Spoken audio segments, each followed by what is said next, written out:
జిల్లా కేంద్రంగా రాజంపేటను ప్రకటించాలని డిమాండ్ చేస్తూ జేఏసీ పిలుపు మేరకు పట్టణంలో నిర్వహించిన బంద్ సంపూర్ణంగా కొనసాగుతుంది. ఈ బంద్ కు అన్ని రాజకీయ పార్టీలు మద్దతు పలికాయి. జేఏసీ నాయకుల ఆధ్వర్యంలో రాజంపేటలోని విద్యా సంస్థలు, ప్రభుత్వ కార్యాలయాలు మూసివేయడంతో పట్టణమంతా స్తంభించింది. తెల్లవారుజామునే జేఏసీ నాయకులు ఆర్టీసీ డిపో ఎదుట ధర్నా చేపట్టారు. బస్సులు డిపోకే పరిమితమయ్యాయి. దూర ప్రాంతాలకు వెళ్లవలసిన ప్రయాణికులు తీవ్రంగా ఇబ్బందులు ఎదుర్కొన్నారు. పరిస్థితిని దృష్టిలో ఉంచుకుని పోలీసులు భారీ బందోబస్తు ఏర్పాటు చేశారు. రాజంపేటను అన్నమయ్య జిల్లా కేంద్రంగా ప్రకటించే వరకు ఈ పోరాటం ఆగదని జేఏసీ నేతలు స్పష్టం చేశారు.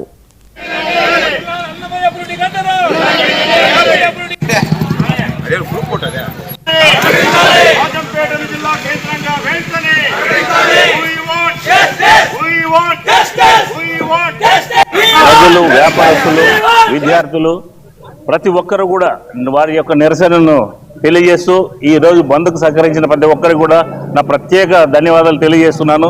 అలాగే రాజంపేట ప్రాంతం అనేది ఈ 3 నియోజకవర్గాలకి భౌగోళికంగా మధ్యలో ఉన్నటువంటి ప్రాంతం.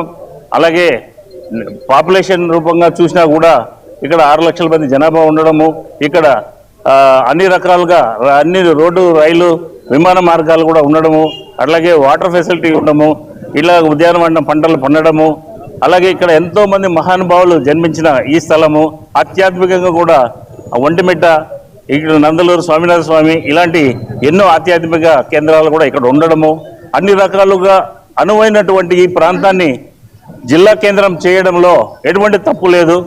మా బిడ్డల ఇక్కడ ఈ ప్రాంతంలో పుట్టి పెరిగిన వారి యొక్క బిడ్డల భవిష్యత్తు కోసం ఈరోజు ఈ నిరసన కార్యక్రమాన్ని బంద్ రూపంలో ముందుకు తీసుకెళ్లడం జరుగుతుంది. ఇక్కడ ఈ బంద్ కార్యక్రమానికి 4 గంటల నుంచి సహకరించినటువంటి ప్రజలందరికీ, వ్యాపారస్తులందరికీ, మా జేఏసీ వారి అందరికీ కూడా ప్రత్యేక ధన్యవాదాలు తెలియజేస్తూ రాజంపేటను జిల్లా కేంద్రంగా సాధించుకునేంత వరకు మా పోరాటం ఇట్లాగే కొనసాగుతుంది. జై రాజంపేట, జై జై రాజంపేట. ఈరోజు రాజంపేటను జిల్లా కేంద్రంగా చేయాలనేసి జరుగుతున్న ఉద్యమాల్లో భాగంగా రాజంపేటను మరియు రైల్వే కోడును బంద్ నిర్వహించడం జరిగింది. దీంట్లో భాగంగా ఈరోజు ఉదయం 4 గంటల నుంచే నిరసనకారులు జిల్లా కేంద్రాన్ని చేయాలనేసి ఆర్టీసీ బస్టాండు, పాత బస్టాండ్ కూడళ్లలో రావడం జరిగింది.